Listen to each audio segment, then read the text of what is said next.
Hello. So this is me studying for the CADC again, which is the Certified Alcohol and Drug Counselor. Um, this section is about motivational interviewing. Hello, this is Dr. Grande. Today's question is, what is motivational interviewing? So motivational interviewing is a therapeutic modality that was developed by a researcher named Miller in the 1980s, specifically to treat substance use disorders. Now, since that time, another researcher named Rolnick has worked with Miller and they've advanced the theory. So motivational interviewing is quite a bit different than a lot of other modalities. And it's really not the same thing as we would think of with the traditional modality like cognitive behavioral therapy, reality therapy, existential therapy. It's really more of a brief therapy, and it is narrowly focused on substance use, or sometimes it's used with other issues where motivation is considered central to making some sort of change and to seeing relief from symptoms. So in motivational interviewing, we have a person-centered way of being, an empathetic way of being. It's not the same thing as person-centered therapy, but the way of being, how the therapist relates to the client in terms of empathy and active listening, that's very similar to person-centered therapy. In motivational interviewing, the therapist works to expand the gap between the choices an individual is making and their behaviors and their goals. And a lot of times, of course, we think of this gap as existing with substance use disorders. A lot of clients look at substance use as having benefits, and of course it has obvious drawbacks. So the substance use interferes with accomplishing goals. So the behavior and the choices that are made don't line up with the goals the client would have, meaning using substances isn't conducive to progressing with relationships, progressing with career, remaining physically healthy, remaining mentally healthy. So a therapist using motivational interviewing will help explore that ambivalence. Ambivalence is when an individual has strong feelings in opposite directions. Also in motivational interviewing, a therapist rolls with resistance. Oftentimes in other modalities, when resistance is encountered, the therapist will try to counter that resistance. In motivational interviewing, the therapist goes along with the resistance.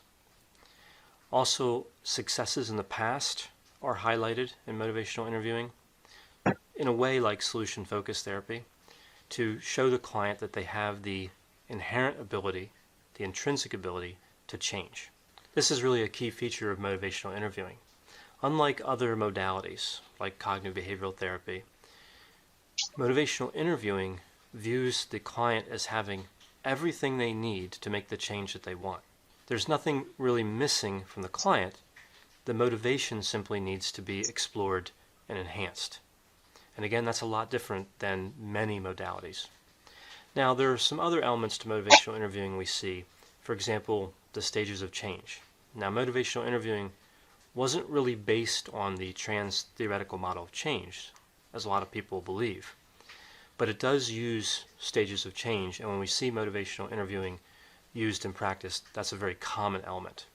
Now, there's not agreement on exactly what the stages are, but generally we look at the stages as pre-contemplation, that's when somebody's not considering a change at all. Contemplation, where the ambivalence is building. Preparation, where they're getting ready to make a change. Action, that's when they make the change, and maintenance is when they continue to behave in a way to make sure that change stays in place.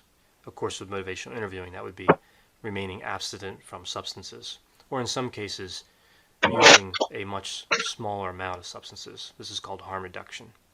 Now, where the disagreement comes in is the last stage of change. Some models don't have a sixth stage. Other models have termination as stage number 6, and still other models have relapse. So it's really normalizing relapse. Relapse is common in substance use treatment, so some have added that as a sixth stage of change. So some other features of motivational interviewing we see, there's a couple acronyms. One is OARS, O-A-R-S. This is open questions, asking open-ended questions instead of closed questions, meaning questions that would require a little bit of an explanation, not just a yes or no, for example. Affirmation, reflective listening, and summary reflections. So that's the OARS. Another acronym we see is RULE, and this is resist the writing reflex, that's the R. And that means in therapy, a lot of times when we see something wrong, we see something obvious that should be corrected or we think should be corrected, there's this reflex to jump in and try to fix it or to help. In motivational interviewing, a therapist using this technique would resist that writing reflex. The U in RULE would be understanding the client's own motivation. So in motivational interviewing, the therapist isn't an expert, the client's an expert. So it's important that the therapist understand the motivation that the client brings, wherever that motivation is. The L is listen with empathy, and the E is empower the client. So again, this goes back to autonomy and the idea that intrinsically the client is bringing everything they need to bring to make the change into the session. So in 2009, Miller and Rolnick wrote an article where they talked about what motivational interviewing is not. And when I go into some of the limitations of motivational interviewing, which I'm going to do now, I'm going to be using some of the elements they highlighted in that article.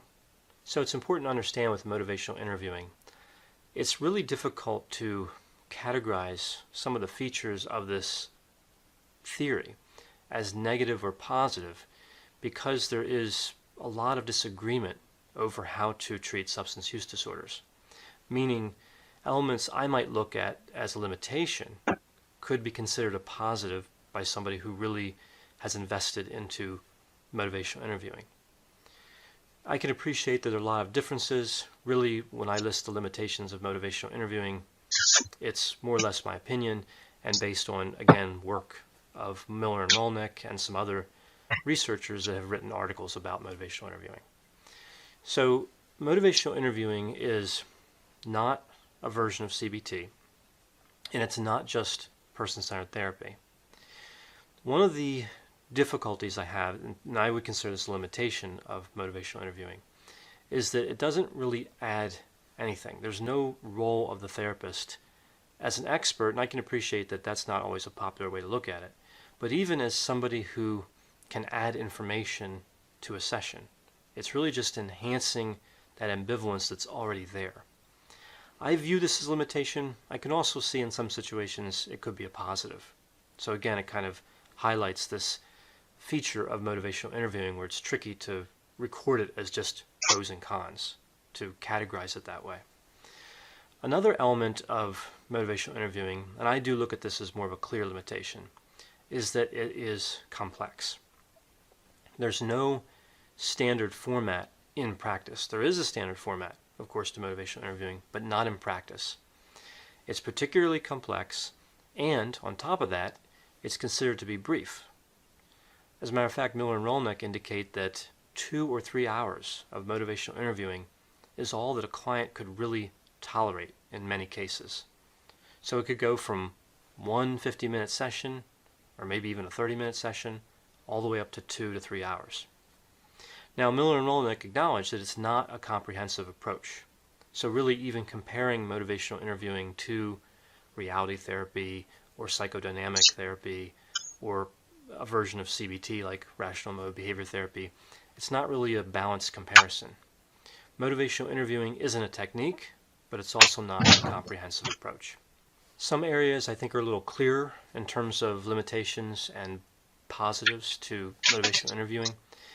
The research on motivational interviewing in terms of its effectiveness is, I think, in favor of motivational interviewing, but it's still mixed. It's not really clear how effective it is for substance use disorder treatment. Overall, as I said, I think it's reasonable to interpret the evidence as leaning more positively. But I think this mixed research is a problem for motivational interviewing.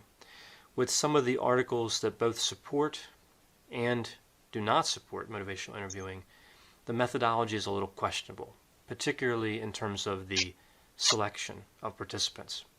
So I think more research is really needed, but right now I view this as kind of an unclear area. Now, another area that I look at as a limitation is more about how motivational interviewing has been used than what it actually is. Now, motivational interviewing, as I mentioned, I believe is effective in many cases for substance use disorders, but there has been lately an expansion of motivational interviewing, I think because of that success, into a lot of other areas, into treating mental health disorders and symptoms that don't really have the same clear connection to motivation that's theorized with substance use disorders. So I view this as a problem. I don't believe there's enough evidence right now to take motivational interviewing into a lot of other treatment areas. I think keeping it restricted to substance use disorders while research continues makes sense, but it has expanded. So another limitation of motivational interviewing, and really this is more of how motivational interviewing fits in with substance use treatment, is there's another theory out there called the disease model. And it's not really a treatment theory, but it's just a theory of how substance use disorders take hold and how they progress. And it's not nearly as focused on motivation as we would see in motivational interviewing. So it becomes difficult with motivational interviewing is how it fits in with the disease model and how it fits in with 12-step groups. So really, I look at motivational interviewing very much as at odds with those two other philosophies, those two ways of looking at substance use disorders. I view them as three distinct theories that can be used together, they can be integrated to some extent, but it's not really clear how motivational interviewing fits in really well with the disease model and with 12-step groups. So again, this isn't necessarily a limitation of motivational interviewing, meaning it's a bad theory or doesn't make sense. It's just not clear how it fits in with those other theories. I think this is really a limitation of substance use treatment in general. There is disagreement in the community about how to look at substances and treating substance use disorders. All this controversy in a sense is healthy because it keeps a dialogue going about what causes substance use disorders and how we effectively treat them. But it can be a hindrance too, as certain theoretical orientations don't have a clear way of fitting in. So in terms of the clear positives for motivational interviewing, I like the brief aspect of motivational interviewing. I like that it expanded on person-centered therapy. I don't view person-centered therapy as a comprehensive modality, but of course the way of being I view is very valuable. So having motivational interviewing expand on that, I think makes sense. And I really like how motivational interviewing can be integrated into other modalities. I actually think that's arguably its highest and best use outside of just substance use disorder treatment. The elements of motivational interviewing, the stages, the summary reflections, the non-judgmental stance, understanding the client has ambivalence and how to work with that ambivalence, how to roll with resistance. These are all valuable techniques, and I do like how they integrate into other theories. I view this as a key strength of motivational interviewing. I hope you found this description of motivational interviewing to be interesting. Thanks for watching.